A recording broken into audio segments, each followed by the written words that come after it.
I would now like to welcome Dr. Rajkumar, the principal of Angappa College of Arts and Science, on time management. I think you have to do a good session on time management, sir. Hello, everyone, and good afternoon to all. And this is Dr. Rajkumar, principal from Angappa Arts and Science College. First, I would like to thank our association, particularly Ajit sir, for giving me an opportunity for this session, and our secretary, association secretary and office bearers, and PwC office bearers, and to all participants for this session. I welcome you all. And my topic is today is time management. It's a very simple and a general topic which I have chosen because nowadays people are finding very difficult to get the time. So I have chosen this time management, and I have a subtopic also, how to balance your life with the academics. So our academicians are sometimes I see that they are struggling there for utilizing their time. So let's move into the topic. So change is universal, change is permanent, be ever to willing to change. For change alone leads you to success and happiness. See, now before Corona, now it's the Corona period, and after lockdown, so the change comes in sequence. So we have to adapt ourselves for the change. So earlier we used to go for a traditional regular mode of teaching. Now people are sticked into online mode. Tomorrow in future what will happen we don't know. So the education sector is moving like this. So the change is permanent. So we have to be ready for any changes which is going to happen in this globe. Right. Let us go into that time management. So today it's very crucial for everybody to manage the time. When I was speaking to my friends before Corona, if you call them and if you ask for anything, they say, I'm busy, I'm busy. And at the time of lockdown, if you call them and I was asking what they're doing, they're saying, I'm sitting idle. I have a lot of time. I don't know what to do. Now, at the initial stage of lockdown period, they were saying that they were idle. So after 20 or 30 days, now you can see there are a lot of series of webinars comes. And I've seen now our academicians are so busy with their attending many sessions and participating in quiz and other things. And now if you call them and if you ask, they say that, sorry, I don't have time, I'm very busy. So like this, the changes happens. Now we have to learn. I am going to give some few tips. Already learned people, learned professors, you know how to manage yourself. But again, it's my duty, I think, that I have to give some few tips on time management in detail. First, look into this picture. People always say that I'm working hard, I'm sincere, I'm honest, I'm working every day from 9 to 6 p.m. But I was not recognized. I was not able to be effective, efficient, and not productivity. Like that, people used to say. But there is a reason for this. Look into this picture. At the end of the session, please answer why we are not able to be efficient and productivity. But still, people say, if you ask them, they will say working hard, sincere, honesty. They work for 8 hours, 10 hours, 12 hours, till they are not able to be an efficient or very productivity in their work. Right. So we have to first balance your life. So I categorize the life. We have to look into our family. We have to look into our finance. We have to look into our health and work. This is how we have to balance. And we have 24 hours in a day. How we are going to balance, how we are going to allocate ourselves for these 4 categories of life.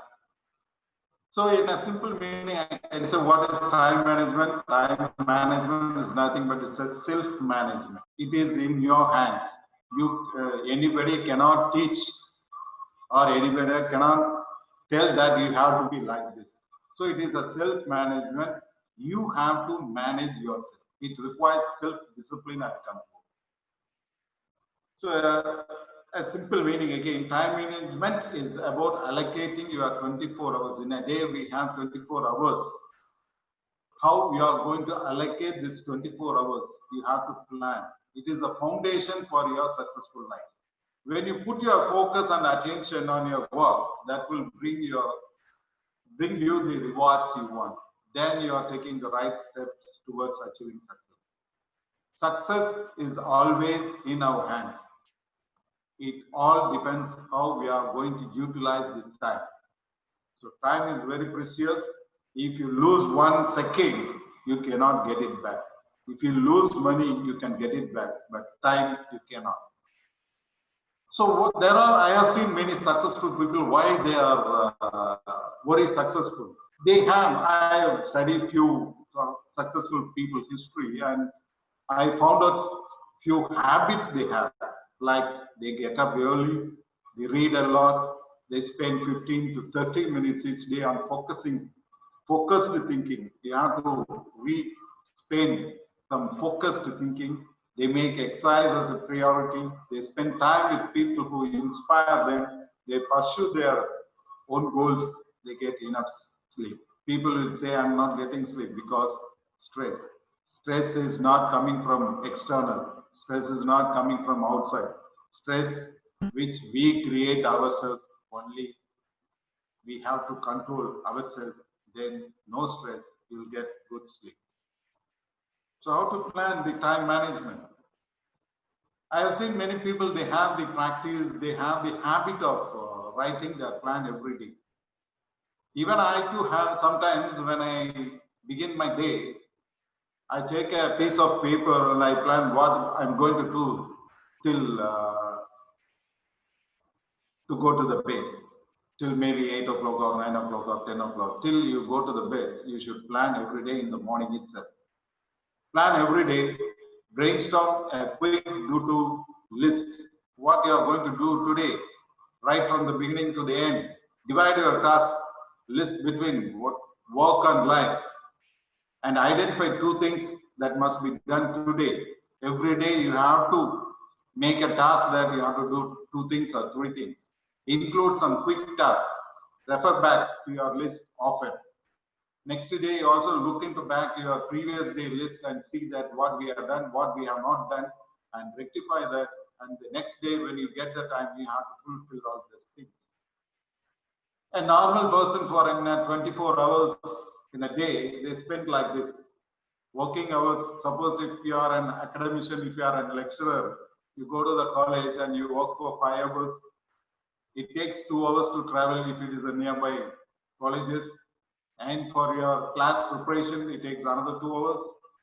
And you are spending 2 hours with your family for entertainment and meals 1 hour, 3 days, 3 times meals in a day, 1 hour, personal care 1 hour, social engagement, social media 2 hours, and good sleep 8 hours. So this is an example. A normal common man used to spend 24 hours. This you can allocate by yourself. Take it as an example, and you can allocate accordingly based on your work. So time management is the process of organizing and planning how to divide your time between specific activities. Good time management enables you to work smarter, not harder, so that you get more done in less time. Even when time is tight and pressure are high, failing to manage your time damages your effectiveness and causes stress. That is the 80-20 rule is there. If you put 80% of hard work, and the result will be 20%. You cannot be smarter. Put 20% of your work, and you'll get 80% of result. Then you are smart person.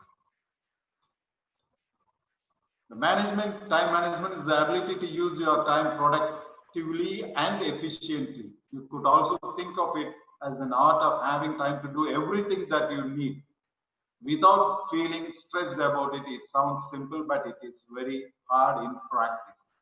But you have to do it. So the time which in a day the 24 hours, how we are going to plan. It should be productively and it should be more efficiently, it should be utilized. So there is, when you allocate your things, the plan, I categorize into two, urgent and important. Urgent tasks demand your immediate attention, but whether you actually give them that attention may or may not matter. But categorize yourself. Today, you list out the task and categorize the task into urgent and important. Important tasks matter, and not doing them may have serious consequence for you or others. For example, answering the phone is urgent. When you get a call, you have to answer, so we treat them as an urgent. Going to the dentist regularly is important. If you have a dentist problem, you have to go to visit the doctors. It's an important. Picking your children from school is both urgent and also important. Reading funny emails or checking Facebook using mobiles is neither urgent or not important. So like this, you list out your tasks, your items, what you are going to do in a day, and differentiate urgent and important and give preference according to your items. So how to categorize, how to classify. Even I have classified into 5 categories: prioritizing, scheduling, keeping a to-do list, delegating, and listing. So you can make a matrix like 1, 2, 3, 4, manage, focus, avoid, limit. So manage all the important tasks or urgent tasks, you can have it in the first column. And there are few tasks, things you have to do, maybe important but not urgent. And third one, urgent but not important, make it as a third. And not important and not urgent, make it as in a fourth one. So this is a matrix, simple. Take a piece of paper in the morning, put all your important tasks or urgent tasks in number 1, and classify that into focus, important but not urgent. Like this, you should classify. There is one more matrix I have made to improve the way that you use your time. Again, the urgent and non-urgent can be classified 3 by 3 matrix. Urgent, do now. Not urgent, do next. Urgent, do later or delegate. You can do a particular task later or you delegate to your subordinates. Not urgent, you just ignore. Postpone it to next day, or whenever you get time, you postpone to that particular day. Which of my task needs doing within the next 44 hours? That task will be an urgent task. You have to complete a particular task within 12 hours or 24 hours. That may be treated as urgent. Of the urgent task, which one is more important? It is a good idea to list your tasks in order of importance. Again, if you have 3 more or more tasks, and if you are listed out as an important, and you have to make which is more important, less important, like that you have to categorize and put off all your non-urgent tasks. Each box should contain no more than about 7 or 8 tasks. Any person should not have more than 7 or 8. This is according to my personal suggestion. Even 8 tasks is too much for a person in a day. So make it as 7 or 8. Start with the do now box. All that 8 you have to categorize and which have to be done immediately, urgent, put it in do now. Don't put off urgent or important things just because they are unpleasant. If you think it is an unpleasant, but it is an important, don't put off them. For example, there is a quote given by Mark. Sorry. If it is your job to eat a frog, it's best to do it first thing in the morning. And it's your job to eat 2 frogs. If you are given 2 frogs, now you have to classify which is urgent and which is important. So if you want to select, if 2 frogs is given, you have to select biggest one first. Eat that, then go for the smallest one. Next, look at the less urgent but still important tasks. Decide what you are going to do about them and then schedule time into your diary. Do that. Delegate the urgent but easier, less important tasks. Don't delegate the important tasks to your subordinates. And also see that it should be easier and less important tasks you can delegate to your subordinates. Eliminate the non-urgent and non-important tasks. Finally, do the work. Start your do now list. When you finish it, move to the scheduled work or task. Again, I'll come into the faculty side. Like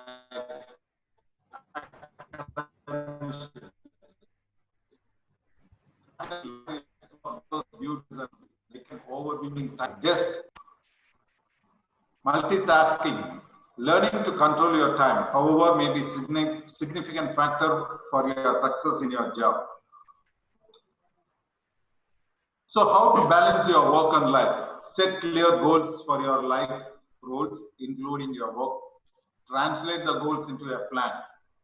Do what is meaningful to you in and outside of work. It should contribute to your ability to prioritize and not procrastinate when your daily activities reflect your values. Accurately estimate how much time you need for everything you want to do. Less chance for becoming overwhelmed or feeling guilty. Protect your uninterrupted time. Every day, evening, you sit and just find out what are the things the time which has taken from you, uninterrupted time. Discover your preferred work environment. You teach in a classroom, your meetings, campus, you meet students, office hours. Make sure you have determined for all other work where distractions are minimized. Do not check your mail or answer the phone during time set aside. When you do a task, don't check your mobile. I have seen the people, they will be doing some multiple tasking. They'll have phone, they'll have laptop, they'll have another scribbling sheet, and a person will be standing before you. You have to do many things. So at the time when you talk to the person, when he's standing opposite, put away all your mobiles and laptops, closed down. See which is important. Give that preference to that person. When an unscheduled visitor shows up, stand. It helps end to interruption faster. Sometimes when you are in office work, unwanted persons will come, so you will be wasting your time. So try to avoid that. So which are the time robbers? So you have to minimize that. Leaving tasks unfinished, socializing, telephone, attempting too much, dropping visitors, personal disorganization, inability to say no, procrastination. These are all time robbers from our life. So avoid that. Schedule your time. Schedule every bit of your time. Don't go into the office in the morning without an accurate plan. Whenever you start for your work, every day in the morning, please schedule your time. Keep track what you need to do. Use a calendar or daily commitments.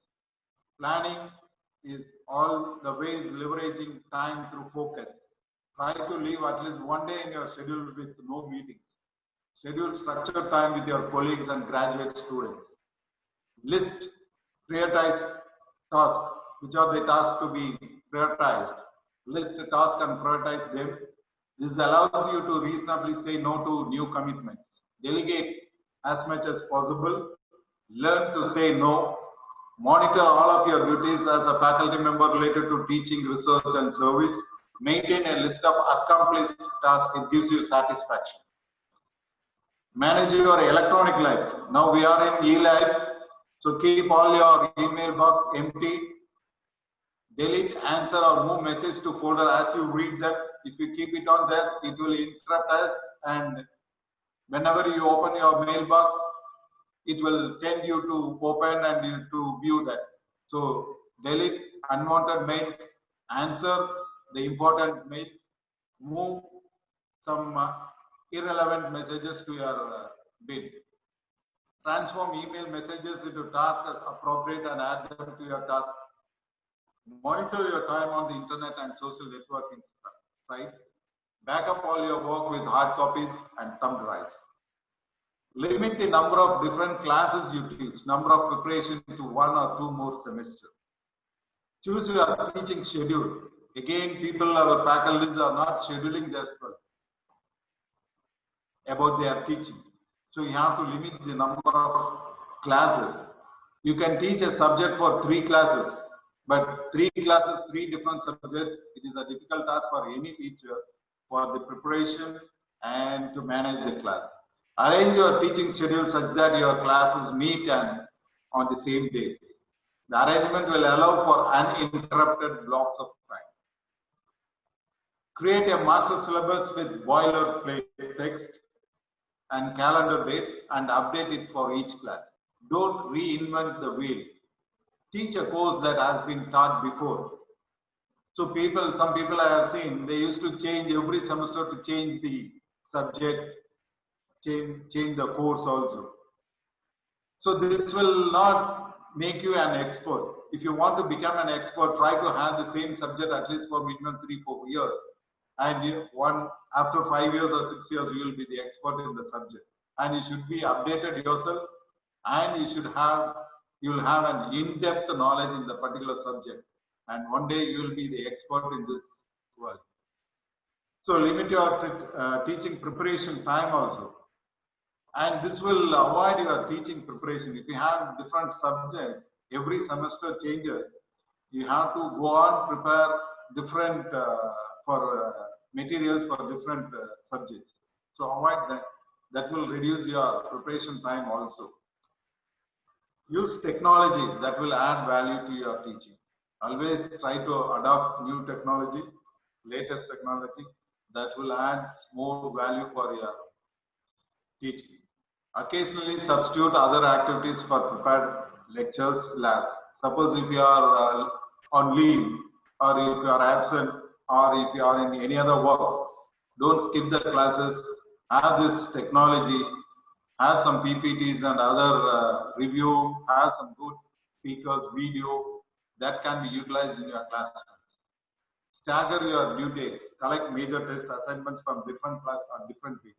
Don't have it on the same day. If you have 3 subjects, have it in 3 different dates.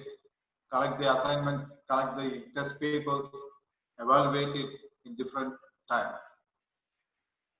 So, plan.